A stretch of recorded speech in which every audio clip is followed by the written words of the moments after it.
Madam Speaker, I have a few questions for my colleagues. What if our foreign policy of the past century is deeply flawed and has not served our national security interests?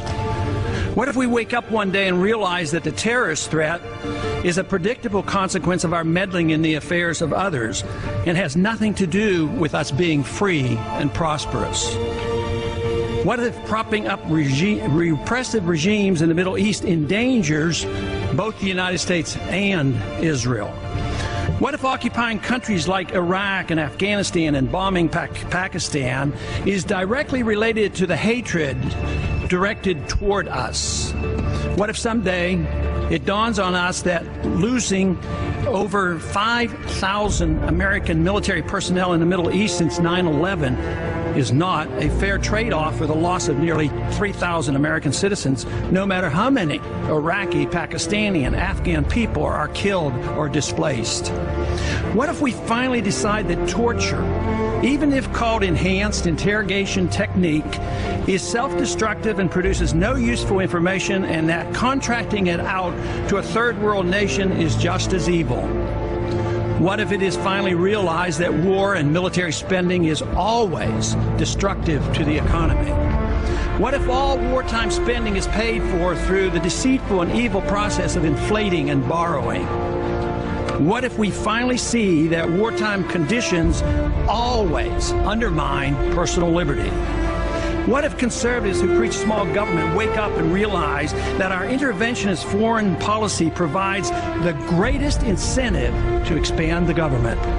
What if conservatives understood once again that their only logical position is to reject military intervention and managing an empire throughout the world? What if the American people woke up and understood that the official reasons for going to war are almost always based on lies and promoted by war propaganda in order to serve special interests? What if we as a nation came to realize that the quest for empire eventually destroys all great nations? What if Obama has no intention of leaving Iraq? What if a military draft is being planned for the wars that will spread if our foreign policy is not changed? What if the American people learn the truth, that our foreign policy has nothing to do with national security, that it never changes from one administration to the next? What if war and preparation for war is a racket serving the special interests? What if President Obama is completely wrong about Afghanistan and turns out worse than Iraq and Vietnam put together? What if Christianity actually teaches peace and not preventive wars of aggression? What if diplomacy is found to be superior to bombs and bribes in protecting America? What happens if my concerns are completely unfounded? Nothing. But what happens if my concerns are justified and ignored? Nothing good. And I yield back the balance of my time.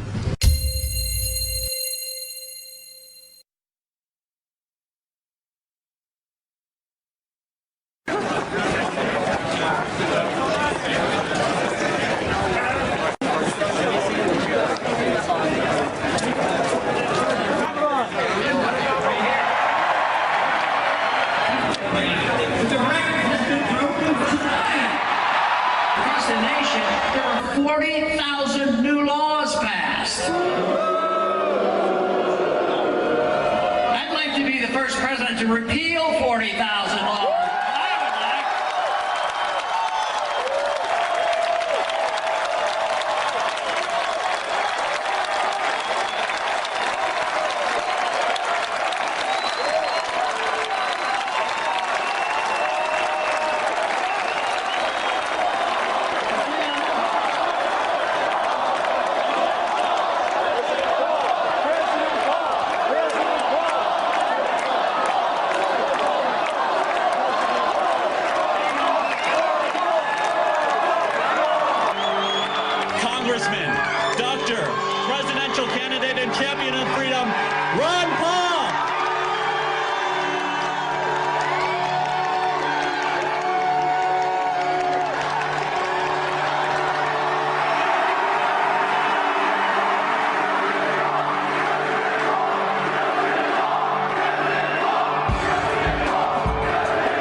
The football stadium seats about 80,000 people. Only problem, Romney had about 1,000 people in the crowd, making the event look like a total flop. I guess we had a hard time finding a large enough place to meet, and this certainly is.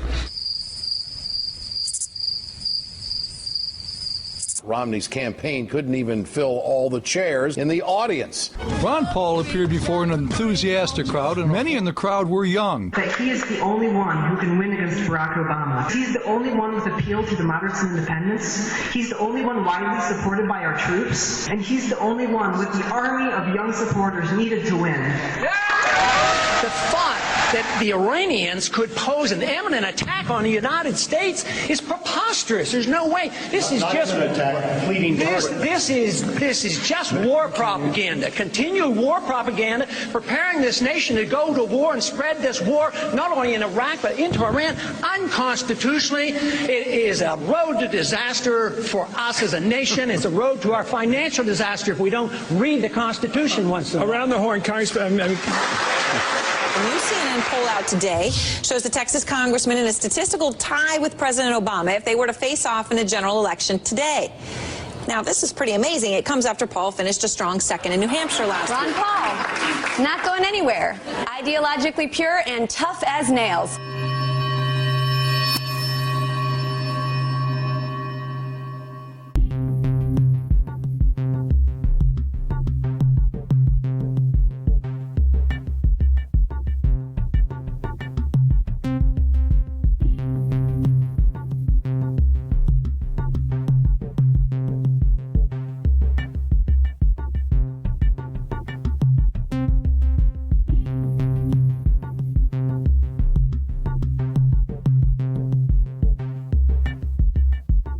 You know, some Republicans out there have been saying that Ron Paul would be very dangerous for this country because he wants to bring troops like you back from your post from all over the world. Well, I think it would be even more dangerous to start nitpicking wars with other countries. Someone like Iran, Israel is more than capable. All right, we just lost our tech connection, unfortunately, with Dana. Dana, stand by if you can hear me. We're going to get back. You want to go to Candy Crowley over at Mitt Romney headquarters. People are beginning to fill up that room over there, Candy. I mean, if you look, somebody told me, from this last debate, I thought I did rather well. And they went down the number of times they mentioned the other three candidates in the review of the debate. And it was, like 80, 90 times, depending on which it was. I was mentioned one time in all the discussion of the debate after it was over. Right. Now, you might argue I didn't win, or some people argue that I did. You had the juice. But it deserved more than one mention on all the stations. Somebody went and added these all up. Thank you, so what's going on here? You're in this media business. I'd like to know exactly how that comes about. I had a printout of how many hours. So now with Pawlenty dropping out, Rick Perry dropping in, and Michelle Bachmann and Ron Paul dominating the Ames straw poll, we got ourselves a race. We have a top tier. It is Mitt Romney, Rick Perry, and Michelle Bachmann. We have a new top tier, and it's Perry, Mitt Romney, and Bachmann. There's now a top tier in this race, at least for now, of Romney, Perry, and Bachmann. I mean, I think that's fair to say. Really fair to say? You're not forgetting, I don't know, anyone, say, an ideologically consistent 12-term congressman who came within less than 200 votes of winning the straw poll? Isn't anyone going to give that gentleman a little love? There's a top tier now of Bachmann and Perry and Romney, and, we haven't mentioned, and we should. Thank you. We haven't mentioned, and we should, Rick Santorum, who did really surprisingly well for the amount of money and resources he had. And by the way, this pretending Ron Paul doesn't exist for some reason has been going on for weeks. A new Gallup survey showing Rick Perry running second to Mitt Romney, knocking down Iowa favorite Michelle Bachmann to fourth. Behind who? Fourth behind who? How did Libertarian Ron Paul become the 13th floor in a hotel? Why? What's wrong with... He is Tea Party patient zero. All that small government grassroots business, he planted that grass. These other folks, they're just moral majorities in a tri-cornered hat. Ron Paul's the real deal, and Fox News should love this guy. And even when The media does remember Ron Paul. It's only to reassure themselves how there's no need to remember Ron Paul. Right now, live, right next to the bus behind us, Ron Paul is speaking, and 7 of the candidates are here today. We have live pictures of Ron Paul, but you know what? We're talking about Sarah Palin, and we're talking about Rick Perry, the 2 people not in the race yet, Drew. And guess what, Paul? If you get video of Sarah Palin or get a soundbite from her, bring that back to us. You can hold the Ron Paul stuff.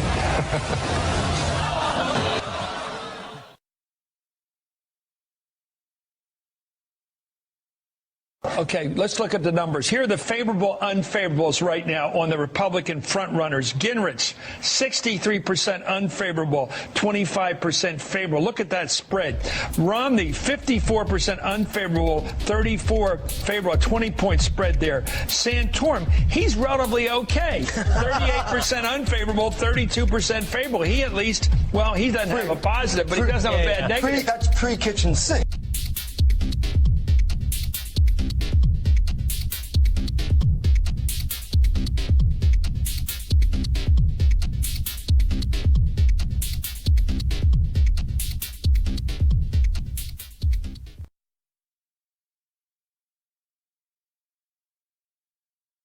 Move on. Let's take another question. Congressman, I'll bring you in on this one. Let's take a question now from social media.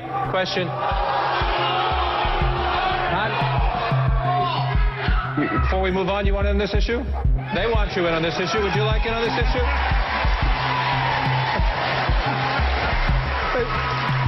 But John, once again, it's a medical subject, and I'm a doctor, you know.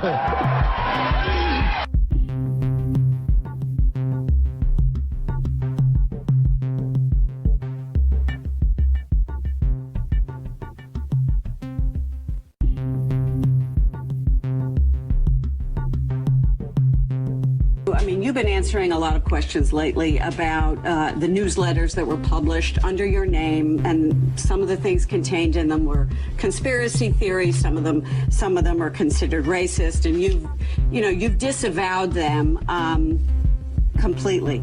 But they were called the Ron Paul Report. And did you read them at all when they were published during those years? Did you ever sort of take a look at it and say, you know what, this isn't what I stand for? Not all the time. But you did read them? Not all the time. Well, on occasion, yes. And did you ever object when you read them? Well, you know, we talked about this twice yesterday at CNN. Why don't you go back and look at what I said yesterday on CNN and what I've said for 20-some years. It's 22 years ago. I didn't write them. I disavow them. That's it. I never read that stuff. I've never read it. I was probably aware of it 10 years after it was written. And it's been going on 20 years that people have pestered me about this, and CNN does it every single time. So when are you going to wear yourself out? Wouldn't you say it's no? But when are you going to do that? Is it legitimate? I mean, is it a legitimate question to ask that something went out under your name? And when you get the answer, it's legitimate that you sort of take the answers I get. You know what? The answer is, I didn't write them. I didn't read them at the time, and I disavow them. That is the answer. Well, it's just a question. I mean, it's legitimate. It's legitimate. These things are pretty incendiary. You know, because of people like you. No. Come on. Some of the stuff was very incendiary, and saying that in 1993 the Israelis were responsible for the bombing of the World Trade Center, that kind of stuff. So. Goodbye. All right. Thank you, Congressman. I appreciate your answering the questions, and you understand it's our job to answer. Thank you.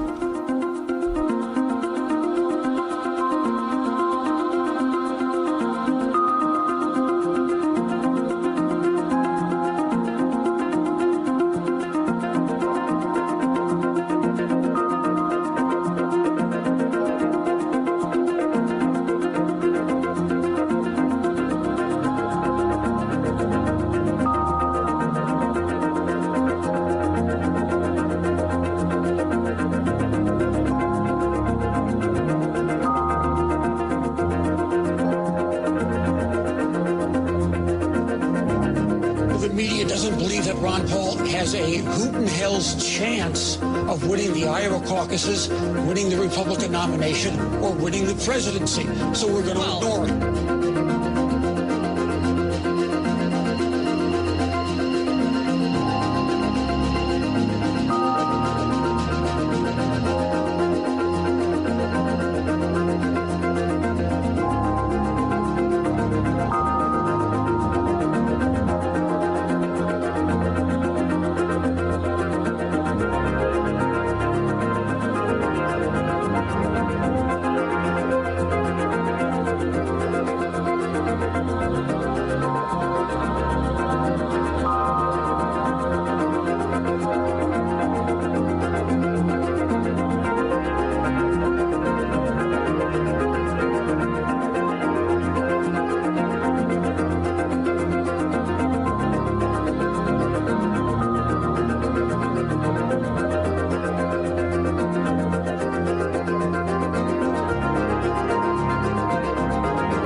He's saying who was in second. Well, you know why? Ron Paul. What do you think that is? I think it's two things. I think one is some people don't want to hear the message because it's a threat to them, because I'm a threat to the establishment. Some, though, just flat out, they don't understand what freedom is all about. Is Ron Paul being ignored by the media? 97% of you said yes, he is. 3% said no. Ron Paul makes a lot of sense, and more people ought to listen to him. But is there a media bias against him? Just from the media's point of view, isn't he good for the media? It's because he is such an extraordinary candidate that the mainstream media doesn't pay attention. There is one candidate who has been largely ignored by the mainstream media. Shame on us. He deserves more attention from us than he's getting. Congressman, your libertarian views are certainly somewhat unconventional, but they have picked up growing support in this race. I'm fascinated with your word unconventional. Isn't it strange that we can apply that term to freedom and liberty and the Constitution, limited government is a balanced budget? You're proposing this unconventional idea of government. It's time we quit this. It's time. It's trillions of dollars we're spending on these wars.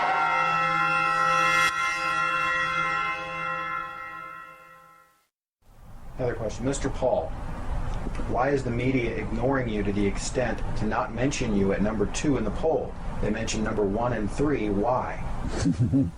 Good question. I don't know if I have the answer, because we have to ask those who do those kind of things. I believe personally that I am gaining recognition in the campaign, and it's a threat to a lot of people. It's a threat to the military-industrial complex. It's a threat to the bankers, the big corporations who get all the benefit. It's a threat to the people who preach that we have to be in the world and be in all these countries. So I think it's big banks, big money, big corporations, and the people who want to be the warmongers. If our views, keep growing in popularity as they are, it's a real threat to the establishment. So the establishment is well protected in many of those individuals that control the 5 major networks. Well, it seems the mass media has officially given up on one Republican presidential candidate, Ron Paul, who has consistently attracted a very passionate and dedicated following, reportedly has had only one embedded reporter throughout the entire campaign. And now he apparently has none, because MSNBC pulled the sole embed off the bus. This proves that for mainstream reporters, Ron Paul just isn't worth their time. Now, when you see video of Paul, he usually is swarmed with a very energized fan base, yet he hasn't won a single caucus yet. And this has the candidate raising suspicion. Because sometimes we get thousands of people like this, and we'll take them to the polling booth, and we won't win the caucus. So, a lot of our supporters are very suspicious about it. But the straw votes have been very confusing. I mean, you probably read in the paper about what happened up in Maine. I mean, there's just a lot of confusion. They said, well, let's have a recount. They said, well, we can't have a recount. They just write these numbers down on pieces of paper and we throw them away afterwards. So it's that kind of stuff that makes you suspicious.